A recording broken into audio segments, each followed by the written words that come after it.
Eh bien, bonjour à tous. Et avant de commencer, je voudrais surtout remercier Agnès et toute sa famille pour leur accueil absolument fantastique dans ce lieu magique. Je découvre et je suis émerveillée à chaque pas que je fais dans ce domaine. Bien, moi, je vais vous emmener dans un voyage à travers le temps. Avant toute chose, je voudrais vous dire que je ne suis pas botaniste, absolument pas. Ni paléobotaniste, hein. Donc je vous prie de bien vouloir excuser toutes les erreurs et toutes les bêtises que je pourrais dire sur les plantes. J'ai essayé d'en mettre un peu dans mon exposé, mais c'est sans filet. Moi, je suis vraiment une spécialiste du monde marin, donc voilà, pardon d'avance si je dis des bêtises. Donc je vous emmène dans un voyage à travers le temps, et où on va parler de biodiversité depuis son explosion sur la vie sur notre planète depuis 600 millions d'années. Alors la biodiversité, bien voilà, quelques exemples de paysages marins ou terrestres avec la biodiversité. Donc la biodiversité, qu'est-ce que c'est? Eh bien, c'est une contraction, vous le savez tous, de la diversité biologique. Et dans son sens le plus large, ça désigne la vie sur notre planète. Alors, il faut faire attention de ne pas confondre biodiversité et biomasse. Alors, je vais vous montrer un exemple. Alors là, on a 2 espèces, donc ça fait une biodiversité de 2. Et la biomasse, là, est de 10 tonnes. Un autre exemple, 2 espèces, biodiversité 2, biomasse 10 mg. Donc vous voyez, il faut faire attention aux termes que l'on emploie. Donc, eh bien, la biodiversité, c'est quoi? Dans les animaux, ça va aller depuis les animaux gigantesques tels que les baleines, ou infiniment petits, tels les radiolaires, hein, même pas 50 microns de diamètre. Chez les végétaux, la même chose, les êtres infiniment grands et les êtres infiniment petits. Alors, je vais beaucoup insister sur les êtres infiniment petits, car je suis spécialiste de microfossiles. Et donc, il ne faut pas oublier tout ça. Et le règne des bactéries, aussi, c'est un monde absolument immense qu'on a un peu tendance à oublier. Donc, on va parler d'espèces, beaucoup. On en a déjà parlé un peu hier soir, mais je pense qu'il faut revenir un petit peu sur ce thème. Qu'est-ce que c'est qu'une espèce? Une espèce biologique, eh bien, c'est un groupe de population naturelle qui est réellement ou potentiellement interfécond quant à la reproduction et séparé de tous les groupes différents. Donc, actuellement, il y a 1 230 000 espèces décrites, tout règne confondu. Mais on estime que le nombre d'eucaryotes présents sur notre planète serait environ de 8,7 millions. Alors, il y a des chiffres très variables, mais bon, ça c'est une moyenne généralement admise. Donc là, on va parler forcément d'apparition et de disparition d'espèces. Alors, les apparitions d'espèces dans notre monde actuel, à ce jour, c'est extrêmement difficile à estimer. En fait, on découvre régulièrement des nouvelles espèces dans des endroits qui n'ont pas encore été explorés, mais c'est des espèces qui existaient déjà avant.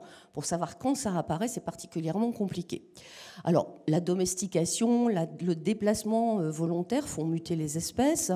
Donc, je vous ai mis ici à titre d'exemple le moustique du métro de Londres, qui est une espèce qui est apparue, mais bon, un petit peu contrôlée par l'homme. Les disparitions, alors ça c'est un petit peu plus facile, on voit que les espèces ne sont plus là. Alors il y a les espèces qui à une échelle humaine ou subhumaine, on a pu voir, alors celles qui vont disparaître naturellement, comme par exemple le mammouth, disparu il y a 3700 ans, ou l'australopithèque, disparu il y a 1 million d'années. Et puis il y a toutes celles que, devinez qui, a un peu poussé vers la sortie. Par exemple le grand pingouin, 1844, ou encore le dodo à la fin du XVIIe. Donc maintenant, moi, je vais vous parler de paléo, c'est-à-dire de tout ce qui se passe avant la présence de l'homme sur Terre. Donc l'espèce fossile, évidemment, on va avoir un petit peu de mal à savoir si elle était interféconde avec ses petits copains d'à côté. Donc en fait, c'est ce vers quoi on tend. Donc on va en fait étudier les morphologies et on va considérer que des groupes qui sont morphologiquement proches étaient interféconds. Donc ce n'est pas une espèce sensu stricto, c'est ce qu'on appelle une espèce morphologique. L'espèce paléontologique est une espèce morphologique. Donc on estime entre 5 et 50 milliards le nombre d'espèces qui ont vécu sur notre planète au cours du temps. Ça veut dire que 99,9% de ces espèces ont disparu naturellement au cours du temps. La durée moyenne de vie d'une espèce, on a calculé ça avec toutes les répartitions des fossiles, c'est de l'ordre de 4,8 millions d'années. C'est la moyenne d'une espèce, de vie d'une espèce. Donc là, je commence à vous emmener dans un concept qui est difficile à comprendre, c'est le temps. Parce que moi, ici, je vais jongler avec des millions d'années. C'est très difficile d'appréhender l'échelle du temps. Donc, j'ai coutume de montrer cet exemple. À l'échelle d'une vie humaine, on voit bien ce que c'est 1, 2, 3, 4 générations. Ici, vous avez une arrière-grand-mère avec son petit-fils. Le petit garçon, c'est mon fils, qui va bientôt être papa. Et on voit bien ce que ça fait, 4 générations. Si je vous dis 10 générations, 250 ans, on se retrouve où? Eh bien, on se retrouve sous le règne de Louis XV. Et là, on dit, waouh, déjà Louis XV, c'est pas possible. Pourtant, c'était hier. Et donc, on est sous le règne de Louis XV, donc vous savez ici. Et ensuite, c'est François Couperin, Jean-Philippe Rameau, Quentin de la Tour, qui sont à l'apogée de leur gloire à cette époque-là. Et moi, je vais vous demander de faire un effort, de multiplier ça par plusieurs millions de fois. Je sais, on n'y arrive pas du jour au lendemain, ne vous inquiétez pas. Donc, on va partir, en fait, dans ce voyage profond dans lequel je vais vous emmener. La création de la Terre, donc la formation de la Terre, c'est aux alentours de 4,6 milliards d'années. Ensuite, on va avoir les premières traces de vie. Alors attention, ce ne sont pas des fossiles, c'est simplement de la matière organique qui est conservée et qui prouve qu'il y a eu vie. C'était aux alentours de 3,8 milliards d'années. Ensuite, on va avoir les premières cyanobactéries. C'est-à-dire, ce sont des bactéries qui forment des films calcaires qui vont calcifier. Et là, on retrouve les individus. Donc, on a bel et bien une forme de vie que l'on connaît à partir de 2,7 milliards d'années. Ensuite, on va avoir l'apparition des eucaryotes à 1 œuf. Ensuite, quelque chose de fondamental dans l'évolution de la vie, c'est l'apparition de la reproduction sexuée. À partir du moment où on a une reproduction sexuée, on a un mélange des génomes qui va faire que la vie va pouvoir se développer de façon beaucoup plus différente. Et ensuite, autre événement majeur dans l'histoire de la vie, c'est le début de l'oxygénation. Ces cyanobactéries sont en fait photosynthétiques et elles vont dégager de l'oxygène, donc ce qui va modifier complètement les possibilités biologiques. Et en fait, moi, ce que je vais vous parler aujourd'hui, c'est de ce tout petit bout-là, ces 600 millions d'années, donc où vraiment on connaît à peu près bien ce qui se passe. Et donc, je vais vous parler de quelque chose qui ne représente que 13% de l'histoire de la Terre et 15% de l'histoire de la vie. Alors, un paléontologue, il fait quoi? Eh bien, voilà, vous avez ici un joli paysage. Il va se passer plein de choses. Il va y avoir de l'enfouissement, il va y avoir de la tectonique. Et donc, nous, paléontologues, quand on trouve un petit bout de quelque chose, il faut qu'on essaye de démêler la pelote pour essayer, autant que faire se peut, de revenir au paysage initial. Donc, si je suis ici, c'est aussi parce qu'on parle beaucoup de sixième crise actuellement. Vous avez tous entendu parler des rapports du GIEC et qui sont alarmistes sur la disparition et le fait que notre biosphère soit très, très abîmée. Alors, si on parle de sixième crise, c'est parce qu'il y en a eu 5 avant. Et moi, je vais vous parler des 5 qu'il y a eu avant, puisque c'est là-dessus que je travaille. Alors, qu'est-ce que c'est qu'une crise? Si on prend la définition du dictionnaire, eh bien, c'est une manifestation brusque et intense, de durée limitée, d'un état ou d'un comportement pouvant entraîner des conséquences néfastes. Ça, c'est la définition, je crois que c'est du Larousse. Alors, une crise biologique, qu'est-ce que c'est? Pour qu'il y ait une crise biologique, il faut qu'il y ait une extinction en masse. Alors, une extinction en masse, qu'est-ce que c'est? Eh bien, il faut que ça réponde à 3 critères. Un critère taxinomique, un critère temporel et un critère spatial. Alors, le critère taxinomique, c'est un peu pour ça que je vous parlais des espèces avant, c'est qu'il faut qu'il y ait disparition de rang élevé, c'est-à-dire qu'il faut qu'il y ait au moins les familles qui soient atteintes et que ces familles aient des modes de vie différents. Ou bien une chute drastique de la biodiversité, c'est égal le nombre de masse, le nombre d'espèces et de la biomasse. Donc ça, c'est le critère taxonomique. Le critère temporel, cet événement doit se dérouler sur un temps très court. Alors attention, c'est le temps très court du géologue. Ça peut être instantané, mais ça peut aller jusqu'à 1 ou 2 millions d'années. Pour nous, 1 ou 2 millions d'années, ça va quand même relativement vite. Et le critère spatial, c'est que cette extinction en masse doit être ressentie à l'échelle du globe, ou sur vraiment de très très grandes étendues. Par exemple, la crise de la mer d'Azov, catastrophique, où tout le biotope va disparaître, ce n'est pas une extinction en masse, c'est une extinction locale. Alors on va voir un petit peu comment ça se passe. Donc en fait, les grandes variations de la biodiversité au cours du temps, elles ont été mises en évidence très très tôt. En particulier, vous avez ici une courbe qui est due à Johnson. Alors, j'arrive pas à voir l'année d'ici, mais c'était, je pense, à la fin du 18e, où très tôt, à partir de l'observation des fossiles dans les roches, il a mis en évidence un ensemble paléozoïque. Alors, paléozoïque, ça veut dire vie ancienne, un ensemble mésozoïque, c'est-à-dire vie moyenne, et un ensemble cénozoïque, qui veut dire la vie nouvelle. Alors, on parle aussi d'âge des poissons pour le paléozoïque, d'âge des reptiles pour le mésozoïque, et d'âge des mammifères pour le cénozoïque. Et en fait, ces grandes chutes de biodiversité, alors il n'a aucune idée du temps à cette époque-là, mais ces grandes chutes, en fait, ce sont des changements qui sont observés sur les cailloux, sur les roches, entre les faunes et les flores. On n'a pas les mêmes choses au-dessus et en dessous. C'est celui-là. Donc voilà. Donc ici, je vous montre en fait une courbe qui est assez récente, qui est sortie, et qui met en évidence les variations des courbes de biodiversité marine et les courbes de biodiversité continentale. Il faut savoir que c'est beaucoup plus difficile d'étudier les courbes de diversité continentale, car la fossilisation se fait assez mal en milieu continental. La fossilisation est bien meilleure en milieu marin, et on a des données qui sont beaucoup plus fiables. Donc on va partir ici d'environ 550 millions d'années, nous sommes au Cambrien, et on va évoluer au cours du temps, vous voyez, pour arriver ici aux alentours de... Bon, là, ça s'arrête au Mésozoïque, mais donc à 60 millions d'années. Et vous voyez qu'en fait, les courbes ne sont pas les mêmes. Bon, tout d'abord, les organismes continentaux, ils n'apparaissent vraiment sur Terre qu'à partir du Dévonien, donc vous voyez. Et ici, ce sont les 5 grandes crises qui sont observées en milieu marin, et vous voyez qu'on n'observe pas forcément la même chose en milieu continental. Alors cette courbe, c'est une courbe de diversité de familles marines. J'insiste bien, c'est uniquement le monde marin. Alors, vous voyez que l'évolution de cette biodiversité, ce n'est pas vraiment un long fleuve tranquille. On va avoir des phases en fait, de diversification, c'est-à-dire qu'on va avoir beaucoup plus d'apparitions d'espèces que de disparitions. Donc ça va être le cas ici depuis 600 millions d'années jusqu'à environ 470. Et ce sera également le cas ici à partir de 251, grosso modo, jusqu'à l'actuel. Entre ces phases de stabilité, non, je dis n'importe quoi depuis tout à l'heure, il n'y a personne qui me dit rien. Donc les premières, c'était des phases de diversification, c'est-à-dire on a beaucoup plus d'apparitions d'espèces que de disparitions. Et entre ces phases de diversification, on va avoir des phases de stabilité, où en fait on va avoir grosso modo autant d'apparitions que de disparitions. Alors ça va être le cas ici au Siluro-Dévonien ou encore au Carbonifère permien.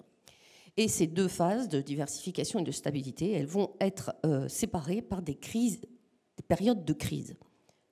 Et donc ces grandes phases d'extinction majeure, c'est ce qu'on appelle les 5 grandes crises, ou le Big Five, ou le 5 majeur, au choix suivant les références de chacun. Donc on va essayer de voir un petit peu tout ce qui se passe, et je vais essayer de vous montrer l'évolution de la vie sur notre planète depuis ce temps-là. Alors on va commencer au moment où la vie explose sur Terre, c'est-à-dire à la fin du Précambrien et au début du Cambrien. Donc en fait, ce qu'on va avoir, les données qu'on a sur les temps très anciens, c'est grâce à des fossilisations exceptionnelles, ce qu'on appelle des Lagerstätten, c'est-à-dire on va tomber un jour sur un gisement absolument exceptionnel, comme son nom l'indique, c'est-à-dire que ce n'est pas des choses qu'on va trouver de façon récurrente.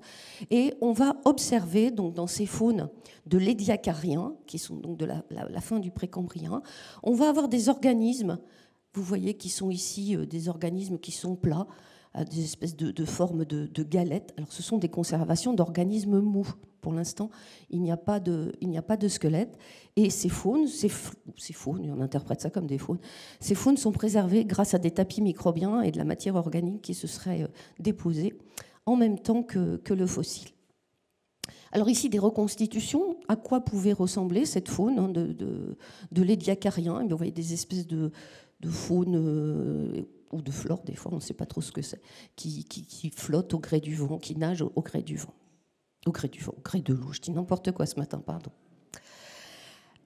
Un épisode extrêmement important dans l'histoire de la vie sur Terre, c'est justement l'apparition du squelette. Alors ici, nous sommes au Cambrien moyen ou inférieur, ici, donc on est monté un tout petit peu dans le temps. C'est ce qu'on appelle l'épisode des small shelly fossiles, c'est-à-dire des fossiles petits avec des squelettes. Alors ce squelette, il va être généré par justement la possibilité de capter le carbonate de calcium, et ça va donner soit des squelettes internes, comme des spicules, soit des squelettes externes, comme par exemple comme des carapaces. Et ça, c'est absolument une révolution dans l'histoire de notre vie, puisque en fait, les organismes vont pouvoir se dresser, ils vont pouvoir être plus résistants. Donc à partir de là, à partir du moment où on est résistant, eh bien, il y a la prédation qui n'est pas très loin et qui va apparaître. Donc tout ça, le fait que les organismes vont se dresser, ça va modifier en fait complètement l'aspect des biotopes à cette époque-là. Ensuite, un autre gisement tout à fait exceptionnel, c'est le gisement de Shengjiang en Chine, qui est lui aussi du Cambrien. C'est le même âge à peu près que les Diacariens. Donc nous sommes ici dans cette province ici, au sud de Kunming. Voilà, nous sommes au Yunnan. Alors c'est un site qui est protégé. Les Chinois font ça de manière absolument magnifique. Et ce sont des schistes ici qui ont donné cette faune absolument remarquable de Shengjiang. Alors je vais vous montrer quelques exemples. Donc ici, ce qui va être très important, ça va être l'apparition de la prédation. Comme je vous le disais, comme les organismes ont des squelettes, il y en a qui sont plus costauds que d'autres et qui vont pouvoir venir chasser. Alors, tout de suite, ce bleu est artificiel. C'est quelque chose, une coloration qui a été mise. Et donc, ce qui va apparaître à ce moment-là, ce sont les arthropodes. Alors, les arthropodes, c'est un groupe qui est extrêmement résistant, puisqu'on en a encore plein de nos jours. Et donc, avec des formes assez emblématiques, comme celle qui est ici. Voilà. Alors, je ne vous dis pas les noms parce qu'on s'en fiche complètement. Et donc, mais vous avez des formes qui vont être tout à fait emblématiques. Je vais vous en dire un quand même parce que je l'adore. C'est le règne des trilobites. Voilà. Donc les trilobites, pourquoi? Parce qu'il y a 3 lobes, de l'avant vers l'arrière et 3 lobes sur les côtés. C'était mon rêve de faire les trilobites et j'en ai jamais fait. Voilà. Donc nous sommes avec un assemblage essentiellement dominé par les arthropodes au Cambrien inférieur. Voici une reconstitution. Alors, je vous conseille d'aller voir le site de Karen Carr, qui est une illustratrice scientifique américaine. C'est absolument génial ce qu'elle fait et c'est extrêmement proche de la réalité. Donc vraiment, j'encourage. Donc ça, c'est une autre reconstitution d'Hallucigenia, qui est donc un de ces groupes emblématiques de la faune de Shenzhen. Nous allons continuer à monter un petit peu dans le temps et nous allons cette fois-ci au Burgess. Nous sommes au sud de la Colombie-Britannique. C'est le premier site vraiment qui a été découvert avec des organismes de cette époque fossilisés. La carrière a été couverte par Walcott en 1910. Et là aussi, vous voyez, on retrouve le même type d'organisme avec toujours notre Hallucigenia ici, des trilobites à foison et d'autres types d'arthropodes. À Burgess, tous les grands groupes que nous connaissons actuellement sont présents. C'est-à-dire qu'on va avoir déjà les éponges, les algues, les échinodermes, les mollusques. Bon, il y a aussi des phylums qui ont disparu, mais tous les grands groupes sont présents à partir de cette époque à Burgess. Donc nous sommes à 500 millions d'années. Voici une reconstitution de la fosse du Burgess. Et vous pouvez voir que là, on a quand même des bestioles qui sont des grands prédateurs. Donc voilà. Les bases de notre biodiversité à 500 millions d'années sont posées. Donc maintenant, j'allais dire, la vie va suivre son cours avec ses aléas et on va essayer de voir ça ensemble. Donc on va commencer au Cambrien. Donc ici, au Cambrien ordovicien, vous vous souvenez, je vous ai dit, c'était une période où vraiment la biodiversité va se développer. Alors sur ces cartes paléogéographiques, c'est-à-dire qui sont replacées dans la position des continents à l'heure actuelle, j'ai mis un petit drapeau jaune pour vous montrer la France. C'est juste comme ça parce qu'on aime bien savoir où on est, même si à cette époque-là, ça avait assez peu d'importance. Et donc, vous voyez que l'essentiel des continents est dans la partie sud de notre planète. Et on va dérouler de 541 à 440 millions d'années environ. Alors, qu'est-ce qui se passe? Eh bien, au Cambrien, on a une vie, comme je vous l'ai dit, essentiellement fixée ou posée sur le sol, avec essentiellement des arthropodes, des éponges. Et puis ici, vous voyez aussi cette faune marine qui se développe. Alors attention, à cette époque-là, il n'y a pas de vie sur Terre. On est exclusivement en milieu marin. Les tout premiers embryophytes sur le continent, en eau douce, arriveront uniquement au sommet de l'Ordovicien. Donc pour l'instant, on est vraiment au milieu marin. Et va se produire à la fin de l'Ordovicien, à 440 millions d'années, la première grande crise de biodiversité, la première des Big Five. Qu'est-ce qui va se passer? Alors, à la fin de l'Ordovicien, vers 440 millions d'années, 85% des espèces marines vont disparaître. Qu'est-ce qui s'est passé? Il y a eu un refroidissement de la Terre extrêmement rapide. On est arrivé à ce qu'on appelle un snowballer, c'est-à-dire que l'essentiel de la planète a été recouverte par des glaciations, ce qu'on appelle aussi la Terre boule de neige. Et donc toutes les faunes qui ne pouvaient pas supporter ce refroidissement sont mortes. Et à ce moment-là, une seule espèce, un seul groupe a réussi à survivre. C'est ce qu'on appelle les Hirnantia. Et l'événement de glaciation intense a été suivi aussi vite par un réchauffement. Donc toutes les bestioles qui avaient réussi à s'adapter au climat froid, terminé, et hop, tout le monde dehors. Donc cette crise, c'est une crise marine, bien entendu, puisque la vie n'est pas encore déployée sur Terre. Donc on reprend le cours de notre histoire et on va arriver à une phase de stabilité au Silurien-Dévonien. Donc nous sommes ici au Paléozoïque moyen. Donc la France, ici, donc vous voyez que l'ensemble des continents remonte progressivement vers le nord, vers l'équateur. Le Dévonien, c'est ce qu'on appelle aussi l'ère des poissons. Et donc on va avoir des poissons qu'on appelle des poissons cuirassés, c'est-à-dire qu'ils vont avoir un bouclier sur le dessus de la tête.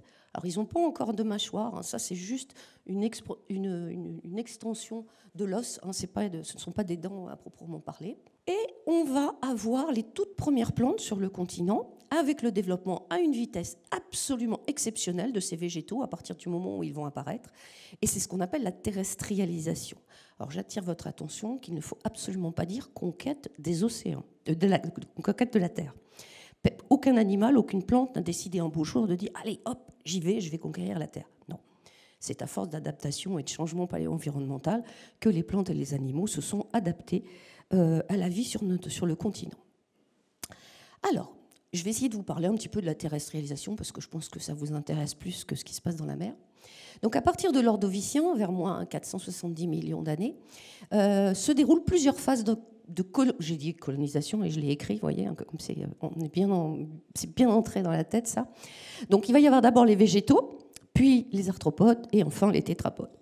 Alors pour pouvoir survivre sur le continent, qu'est-ce qu'il faut? Il faut des structures de soutèlement, c'est-à-dire qui vont permettre au corps de rester droit. Il faut un système circulatoire et un système respiratoire adapté. Il faut une stratégie de reproduction sans eau. Et il faut limiter les pertes en eau de l'organisme. Donc, on va essayer de voir d'abord ce qui se passe vers les plantes. Donc, les plantes terrestres, les embryophytes, il leur faut comme structure de soutèlement la lignite. Le système circulatoire, eh bien, ce sera le système vasculaire. Le système respiratoire aérien, ce seront les stomates. La stratégie de reproduction, ce seront les spores à coque. Et la limitation des pertes en eau, ce seront les cuticules.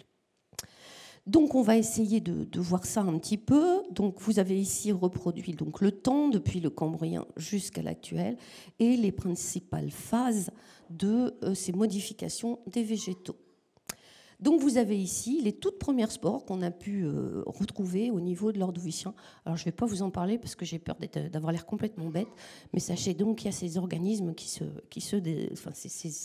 ces organites de reproduction qui se développent à partir de cette époque. Ensuite, on va avoir l'apparition de la cuticule, des stomates et des spores trilètes à partir de 440 jusqu'à 415 millions d'années. Donc, vous connaissez tous ça par cœur. Donc, vous avez progressivement l'apparition ici des stomates et de la cuticule qui vont permettre les échanges d'oxygène tout en limitant les pertes en eau. Ensuite, qu'est-ce qu'on va avoir? Eh bien, on va avoir la vascularisation, le cambium, qui va permettre aux plantes de se dresser. Et là, c'est vraiment la révolution dévonienne, c'est-à-dire on va avoir toutes les plantes qui font se dresser et qui vont donner des forêts géantes. Donc voilà, donc les premiers cambiums vont permettre de donner les premiers arbres. Et vous savez qu'on a des fougères arborescentes à cette époque qui pouvaient mesurer jusqu'à 40 mètres de haut. Ensuite, cela va générer des sols profonds. Plus la plante va s'élever, plus elle va s'enraciner. Et ce système enracinaire va générer des sols, quelque chose qui n'existait pas avant cette époque, avant le Dévonien. Et puis, nous avons après les plantes à ovules. Donc, on va avoir les ptéridospermaphites. Et là, le Dévonien, les plantes se dressent, s'enracinent, mélangent leur génome et protègent leurs fruits. Et ça, c'est vraiment une révolution. Ensuite, chez les arthropodes. Alors, les arthropodes, à cette époque, qu'est-ce que c'est? Eh bien, il y a des myriapodes, des hexapodes, des crustacés, des arachnomorphes. Les structures de soutèlement seront le squelette externe. Les systèmes de respiration seront des trachéides ou des branchies protégées. La stratégie de reproduction des œufs à coque. Et la limitation en perte en eau, ce sera la coque chitineuse. Alors, je vais vous montrer quelques fossiles. Donc, celui-ci, c'est le tout premier arthropode connu, le plus ancien, à 428 millions d'années. Donc, vous voyez, quand on voit le fossile, ça ne saute pas aux yeux. Hein. Donc, il faut quand même un petit peu un œil de spécialiste pour pouvoir reconstituer cette magnifique petite bestiole, donc qui mesure, hein, vous voyez, c'est tout petit, c'est 2 mm. Ensuite, voici d'autres exemples d'arthropodes. Donc, vous avez ici des pycnogonides, c'est-à-dire des araignées sans corps, ou encore des acariens, parce que dès cette époque-là, il y avait déjà des acariens parasites qui venaient enquiquiner le monde. Ici, dans les myriapodes, eh bien, 2 exemples, vous voyez, du Dévonien inférieur d'Écosse. Ici, les tout premiers insectes. Alors là, les insectes, ça va être aussi une révolution. Vous doutez bien, vous savez tout ça. On en a beaucoup parlé déjà. Les relations insectes-plantes. Eh bien, la grande histoire commence dès le Dévonien inférieur. Pour nos vertébrés, donc ça, je pense qu'il y a déjà eu les années précédentes des interventions là-dessus. Donc pour les vertébrés, qu'est-ce qu'il faut? Pour limiter les pertes en eau, eh bien, il faut une respiration sans branchies. Il faut résister à la gravité, puisqu'il n'y aura plus de poussée d'Archimède. Il faut assurer la reproduction hors de l'eau. Il faut résister aux variations de température. Il faut humidifier les yeux, assurer l'audition, etc. Donc, les tétrapodes, ils ont vraiment du boulot pour pouvoir s'adapter et vivre complètement sur la terre ferme. Donc voilà, par exemple, donc, je vous montre ici un petit exemple de comment ça s'est fait. Donc, aux environs de 380 millions d'années, on a par exemple cette bestiole qui porte l'horrible nom de Ostéopténoptéron, et qui est complètement aquatique. Au fur et à mesure du temps, donc vers 375, on a Tiktaalik, qui va avoir une modification des membres. En fait, les membres vont faire une rotation qui va leur permettre de marcher, et qui, de temps en temps, sort un petit peu de l'eau, sort un petit peu son museau de l'eau, et qui commence à s'adapter à la vie terrestre, mais qui est encore complètement inféodé à la vie aquatique. De même ici, Ichthyostega, qui est un fossile dont beaucoup de monde a entendu parler, commence à avoir de plus en plus d'activité sur le continent. On est à 265 millions d'années. Et là, quand on voit cette époque où tout le monde allait bien, et que, hop, paf, deuxième crise, c'est celle qui a lieu à la fin du Dévonien, aux alentours de 370 millions d'années. Alors, à la fin du Dévonien, qu'est-ce qui va se passer? Il va y avoir 75% des espèces marines qui vont disparaître suite à un réchauffement majeur et suite surtout à une anoxie des eaux marines. Je vous ai parlé de l'arrivée des sols. Quand il y a sol, il y a lessivage, et il y a lessivage, ce lessivage arrive dans la mer.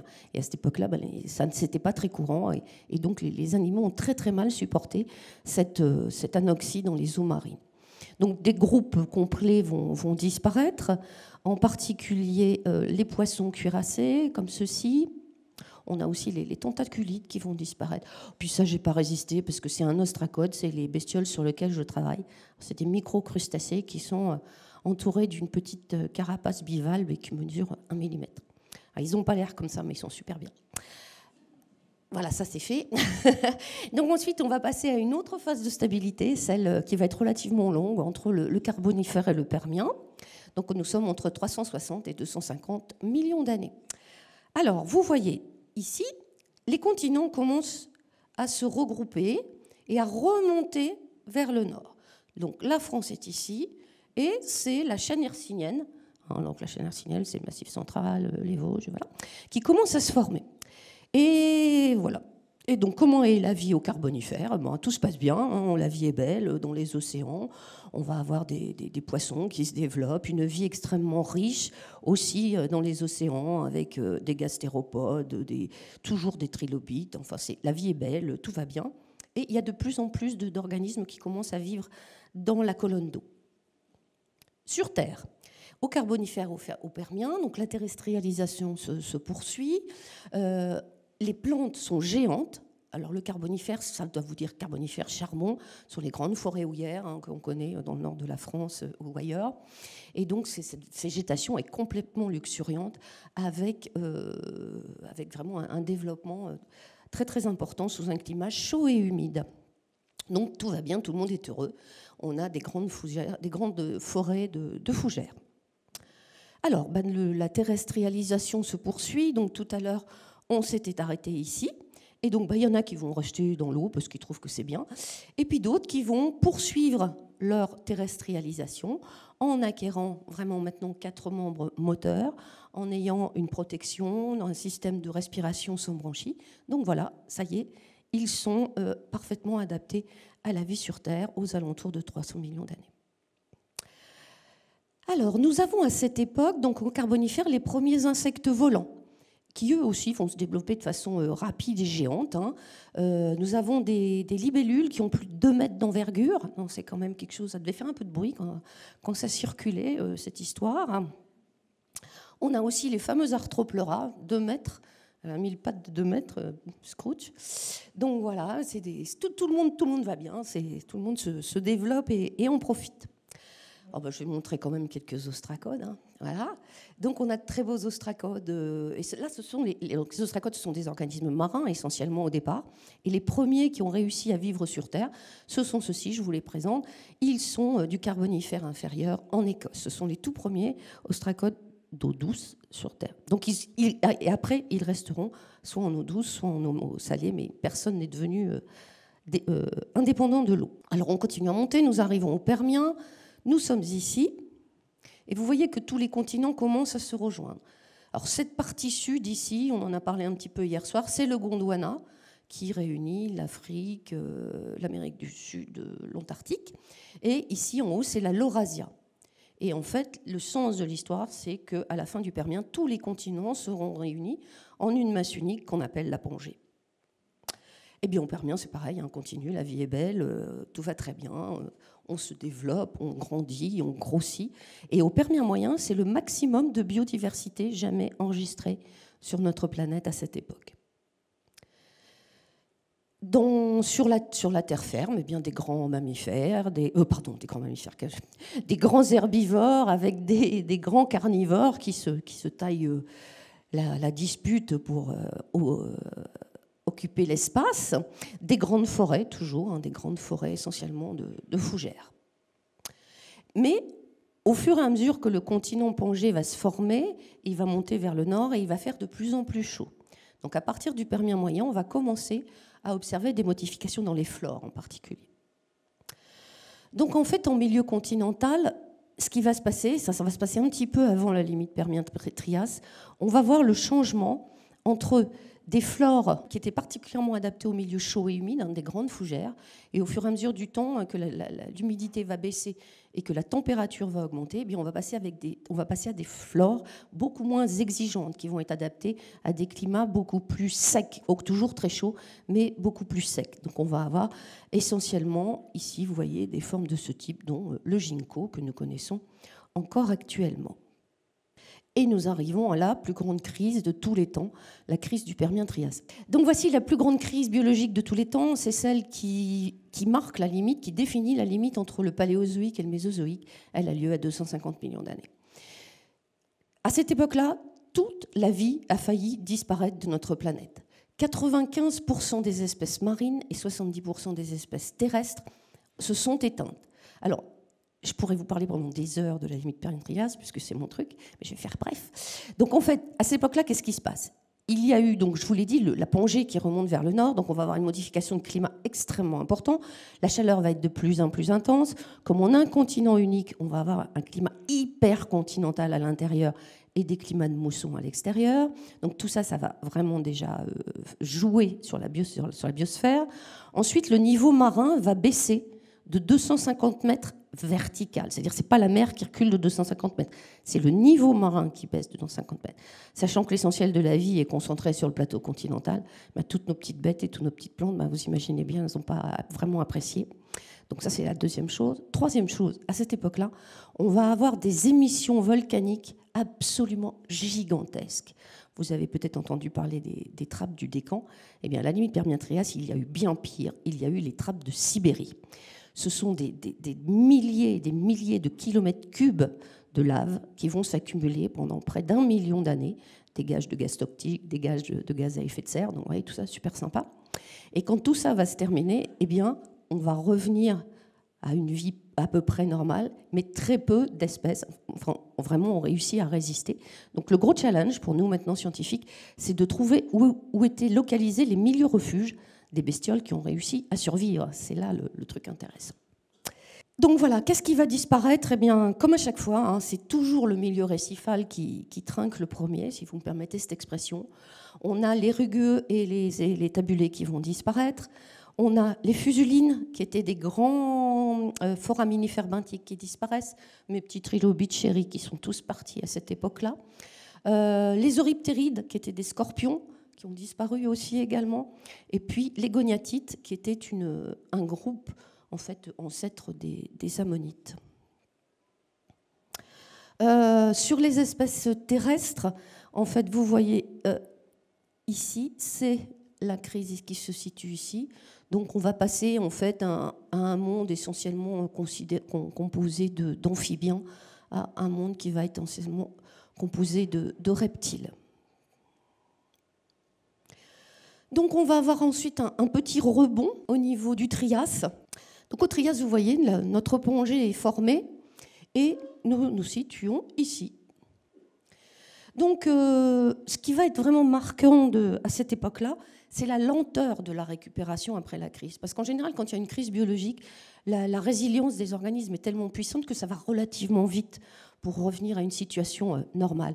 Tandis que là, il va falloir vraiment des milliers d'années, des millions d'années pour qu'on récupère une biodiversité à peu près normale. Au Trias, on n'a toujours pas récupéré la biodiversité qu'on avait au Permien moyen. Et on va avoir à la fin du Trias, parce que c'est ça que vous attendez tous, l'apparition des dinosaures. Mais il y a eu beaucoup d'autres choses qui se sont passées aussi à cette époque-là. On a l'explosion en fait des micros et des nano-organismes qui vont former le plancton tel qu'on le connaît actuellement. Alors, il va y avoir du plancton carbonaté avec les foraminifères planctoniques et les coccolithophoridés. Donc, je ne sais pas si vous savez ce que c'est. Ce sont des nanoalgues qui constituent l'essentiel du plancton végétal, du phytoplancton, et qui sont la source de l'oxygène que nous respirons en grande majorité sur notre planète. Les ammonites vraies vont remplacer les ammonoïdés, et on va avoir l'explosion de tout ce qui est bivalve dans le milieu marin. Voilà un peu à quoi ça ressemble. On a des grands reptiles, ça se bagarre et ça commence on pressent déjà ce qui va arriver au Jurassique. Donc le Trias sur le continent, là, par contre, c'était un peu plus dur, puisque les conditions ont vraiment été très, très difficiles. Vous voyez que les paysages ne sont pas particulièrement sympas. On va récupérer peu à peu des végétations avec, comme je vous le disais, des plantes qui sont différentes. Et voilà, ça continue. À 200 millions d'années, on va avoir la 4e crise par ordre chronologique, c'est celle qui marque la fin du Trias. Alors là, qu'est-ce qui va disparaître? Eh bien, on va avoir les orthocéradides qui sont en fait des ammonoïdes déroulés, les conodontes, différents groupes qui vont être affectés. À cette époque-là, je ne vous fais pas de tout, on n'a pas besoin de savoir tout ça, mais bon, il y a plein de groupes qui sont affectés. Mais c'est une crise qui est moins importante. Vous voyez, on n'a que 40% d'extinction des genres. Et voilà, nous arrivons maintenant ensuite au Jurassique Crétacé, où c'est une période de développement de la biodiversité. La France, ici, vous voyez l'ouverture de l'océan Atlantique Nord, qui sera suivie ensuite par l'ouverture de l'Atlantique Sud. Alors, c'est l'explosion des dinosaures dans absolument tous les milieux, que ce soit les milieux terrestres, les milieux aquatiques, les milieux aériens. Nos reptiles ont conquis le milieu aérien. C'est le règne aussi des céphalopodes, tels que les ammonites ou les poulpes, mais c'est aussi l'explosion du plancton. Hein, comme je vous ai dit, donc là, là ici du nanoplancton, donc des nanoalgues, des foraminifères planctoniques, des radiolaires, et c'est aussi les crustacés. Et vous avez ici ces récifs qui sont en fait formés par des bivalves. Nous passons au Crétacé, donc nous arrivons aux alentours de 145 à 66 millions d'années. Voilà, ici, l'Atlantique ouvert. L'Atlantique Nord, l'Atlantique central sont ouverts et l'Atlantique Sud s'ouvre. Donc là, vous le savez tous, hein, le Crétacé, c'est l'évolution qui suit son cours avec le gigantisme absolument de tout, le gigantisme des dinosaures, le gigantisme des poissons carnivores, les ammonites, les coccolithophoridés, enfin c'est le bonheur absolu dans toutes ces mers, enfin ça dépend pour qui, mais voilà, il y avait du monde. Au Crétacé, eh bien, sur Terre, on a des dinosaures gigantesques hein, qui volent ou qui sont sur Terre. Et c'est surtout l'apparition des angiospermes, l'apparition des plantes à fleurs. Là aussi, grosse révolution au Crétacé. Et on arrive à celle que vous connaissez tous, hein, donc je ne vais pas vous en parler. C'est la limite Crétacé tertiaire, la limite KT, qui a lieu à 66 millions d'années. Alors, juste aussi quand même un petit peu. Donc en fait, la crise KT, ce n'est pas que la chute de météorites. C'est d'abord un volcanisme extrêmement intense, un peu ressemblant à celui qui a eu lieu à la limite du Permien-Trias, et ce sont les trappes du Décan qui ont craché, là aussi, du volcanisme pendant, je crois, 200 000 ans. Donc là aussi, ça a fait des dégâts énormes, et en particulier, ça a acidifié l'eau des océans, et forcément, pour tous les organismes calcaires, c'était pas sympa. Donc, à la fin du Crétacé, eh bien, alors, en plus du volcanisme, il y a eu bien sûr la chute de la météorite hein, au Chicxulub au Mexique. Et tout ça, ça induit des changements climatiques. Donc, qu'est-ce qui disparaît? Tous les dinosaures non aviens et également les ammonites et les rudistes. Voilà, écoutez, pour moi, ça va pratiquement être fini, hein, puisque moi, après, je dis que c'est du jardinage. Où sommes-nous? Eh bien, nous sommes ici. Voilà, vous voyez toujours notre petit drapeau. Vous voyez que nos océans atlantiques sont ouverts. Vous avez ici aussi, ça s'est ouvert. Donc, on est pratiquement à une configuration actuelle, mis à part que, ici, la Méditerranée n'est pas fermée. Donc, qu'est-ce qu'on va avoir? Des bivalves, des gastéropodes. Là, ça ressemble vraiment déjà beaucoup à ce qu'on connaît actuellement, même si les formes sont un peu différentes. Sur Terre, eh bien, des animaux aussi un peu bizarres, mais qui appartiennent au groupe que l'on connaît, puisqu'après la limite KT, les dinosaures ayant débarrassé le plancher, ce sont les mammifères qui ont pris du poil de la bête et qui ont conquis tous les espaces libres. Aux alentours de 60 millions d'années, on va avoir les premiers primates, les prosimiens, et les premiers singes qui apparaîtront aux alentours de 40 millions d'années. Donc, quelque chose de sympa aussi, de rigolo, c'est qu'il y en a qui sont sortis de l'eau, et puis il y en a qui vont y retourner. Et c'est à cette époque-là qu'on va avoir, par exemple, les mammifères qui retournent à l'eau. Ça, c'est ce qui est un peu montré ici. Donc, on va voir les mammifères qui, après être sortis de l'eau, y retournent. Nous sommes maintenant au néogène, c'est-à-dire qu'on approche de la fin, du 23 à 25 millions d'années. Vous voyez où nous sommes. La Méditerranée commence à se fermer, et qui dit fermeture de la Méditerranée dit formation des Alpes. Donc voilà qu'on a des mammifères hein, qui sont revenus à l'eau, énormément d'échinodermes, des coraux, des bivalves, des ostracodes, là des petites bestioles, des oiseaux, tout ça qui se mettent dans tous les milieux. Donc vous voyez, ça ressemble fort déjà à ce qu'on connaît. Vers 15 millions d'années, c'est la diversification des homininés, avec les gorilles, les chimpanzés et les hommes, qui se séparent des ponginés, c'est-à-dire des orang-outans. À 7 millions, on a la diversification des hominini, c'est-à-dire les hommes, et les panini, qui se séparent des chimpanzés. Pliocène quaternaire, donc ce que je vous dis, là c'est du jardinage pour moi. On va voir quelques épisodes, les épisodes de glaciation, tout ça, c'est super intéressant, mais j'y connais absolument rien, donc je ne vais pas vous en parler. Et à 2,5 millions, la lignée des Homos se met en place, et à 300 000 ans, Homo sapiens, c'est nous. Donc voilà, donc ce que je voulais vous dire pour résumer un petit peu, c'est que ces grandes crises, presque toujours les mêmes causes et mêmes effets. Donc vous voyez que pratiquement dans toutes les crises, on va avoir des changements de température. Alors en plus ou en moins, peu importe, mais il y a toujours des chocs thermiques. Variation du niveau marin, pratiquement toujours. Vous voyez ici des chutes de niveau marin. Chute de niveau marin, pratiquement à chaque Le volcanisme, qui est présent à pratiquement toutes les crises de la biodiversité. Et puis quelquefois, les chutes de météorites, mais franchement, les chutes de météorites, c'est anecdotique. Donc voilà, ça c'était pour vous dire que quand un milieu est laissé disponible par la disparition d'un groupe, eh ben, il est remplacé par un autre, la nature n'aime pas le vide. Voilà, ça c'est la même chose, voilà. Alors, les extinctions d'espèces, même si elles sont brutales, même si c'est quelque chose qui nous fait un peu peur, c'est naturel. Et c'est la définition de l'évolution de la biosphère. Elle favorise la diversification et les nouvelles formes par libération des biotopes.